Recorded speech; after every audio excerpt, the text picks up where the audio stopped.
In the last video, we have discussed about two functions of carbohydrate. In this video, I will continue the discussion regarding functions of carbohydrate. And in the last video, I have discussed about three functions.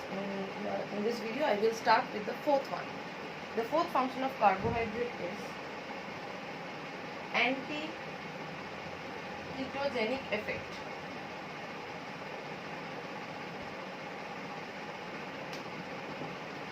Okay, so anti-ketogenic effect of carbohydrate, basically whenever there is lack of carbohydrate for production of energy, that will lead to excess oxidation or beta oxidation of fat, because what we have learned, body always prefers to use carbohydrate for production of energy. When there is lack of carbohydrate, body shifts its preference to fat, and protein is the last one for or to be used for production of energy. So if lack of carbohydrate will be there, excess beta oxidation of fat will occur.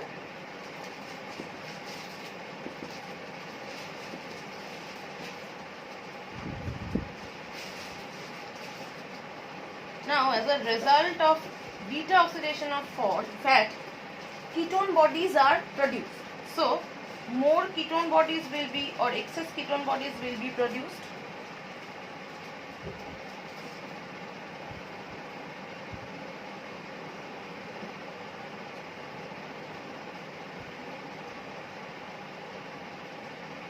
Ketone bodies includes three individual compounds, and those are beta hydroxybutyric acid,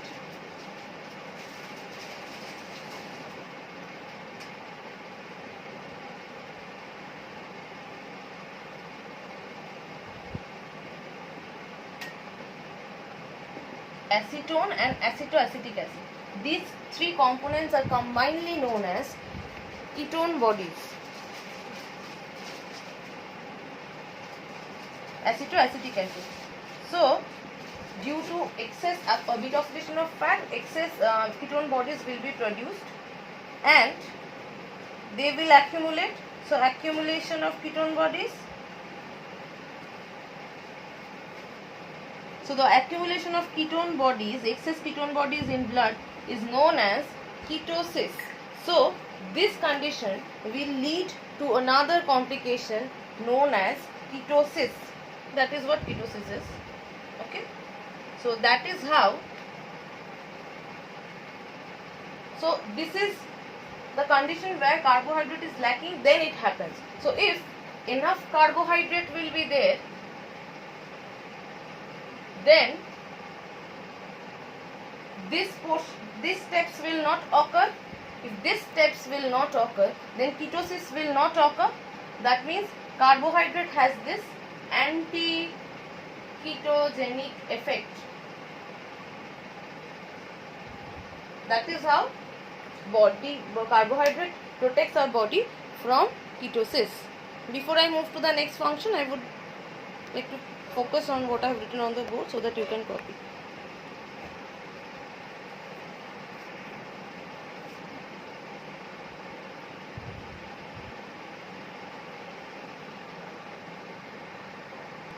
The next, another important function of carbohydrate is conversion into fat.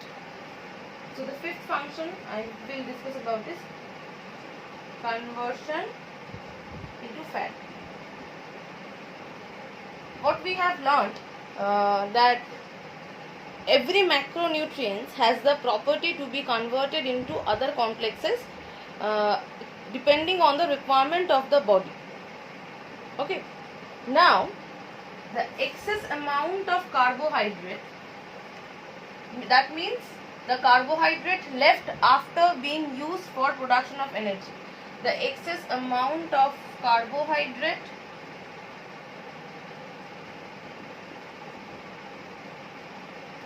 after being used for energy production.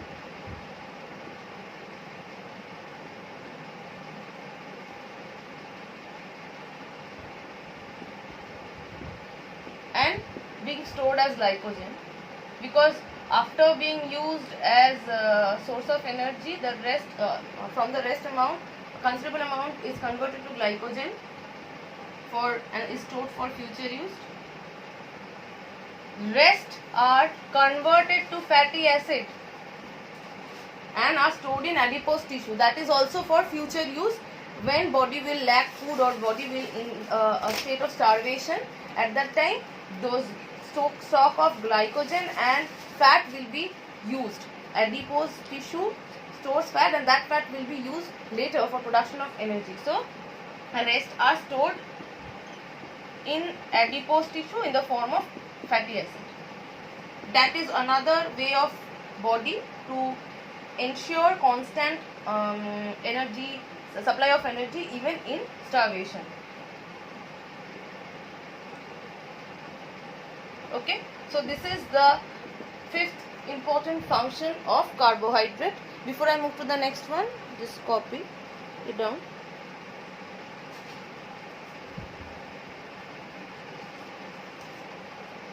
Okay, the next one is it promotes growth of beneficial bacteria.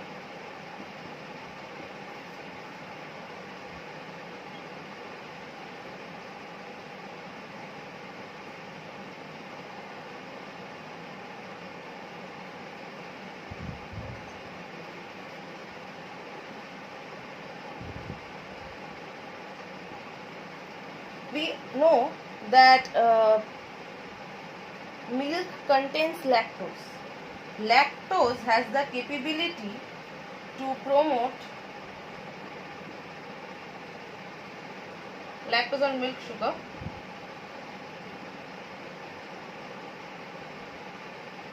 has the capability to promote growth of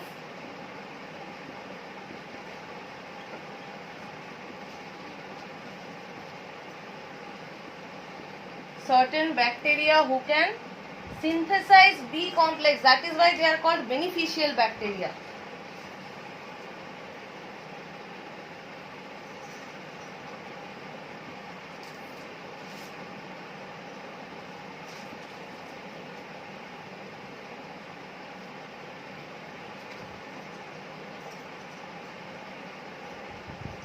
Okay, B complex vitamins.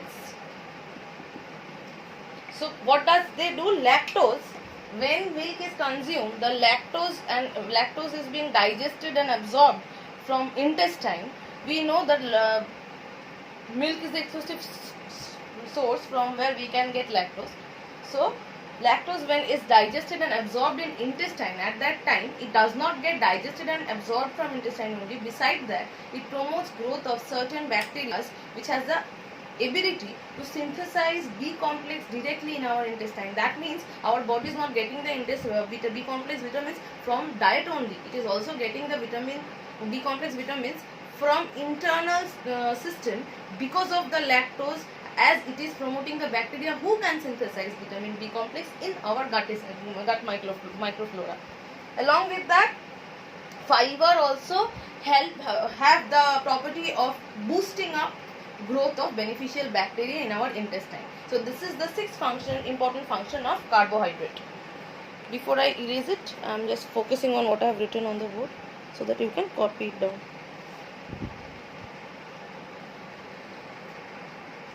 The next, the seventh important function of carbohydrate is it serves as structural component of cell.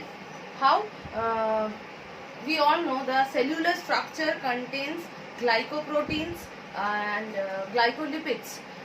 These are used for structure or for the structure of cell membrane, cell wall, even cytoplasm and different organelles. Now the glyco portion of glycoprotein and glycolipid both comes from glucose. So glyco or other carbohydrates. So glyco means carbohydrate. That means carbohydrates is a contribution in synthesizing the structural components of cell. Okay, that is the seventh point. And eighth one is synthesis of amino acid.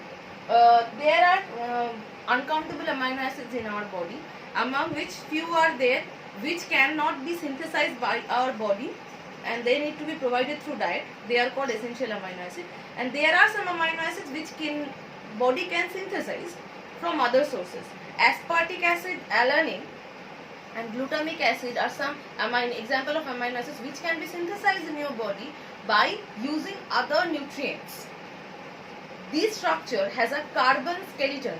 So the carbon skeleton of alanine, aspartic acid and glutamic acid, these amino acids, the carbon skeleton of these amino acids are provided by glucose, because glucose is a 6-hexose sugar, it has 6 carbon in its structure. So that is another important function of carbohydrate.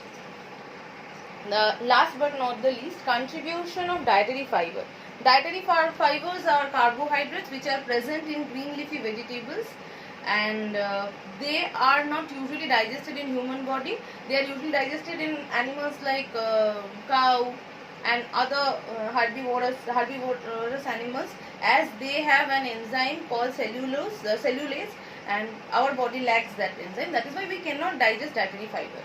But then also in our daily diet there is a certain amount of fiber which is mandatory and has been referred by all the nutritional institutes, or because they have some other function in our body.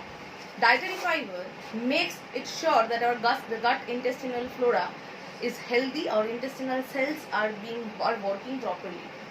They do it by stimulating or by enhancing the stimulation of peristalsis. We all know that our digestive tract has a certain movement, wave-like movement, contraction or relaxation, to move or to push the food bulk downwards so that they can be digested and the excess can be excreted.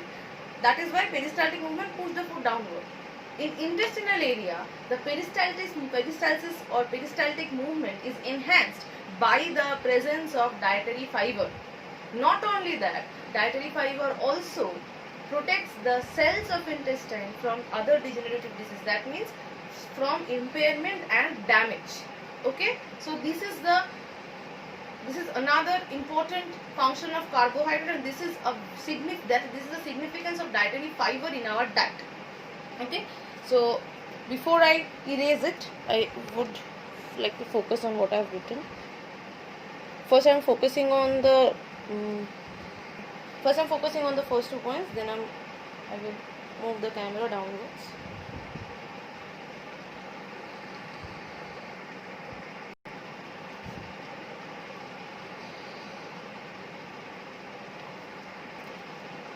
So we are done with the function of carbohydrate. In the next video, I will discuss about some short notes regarding this chapter. Thank you.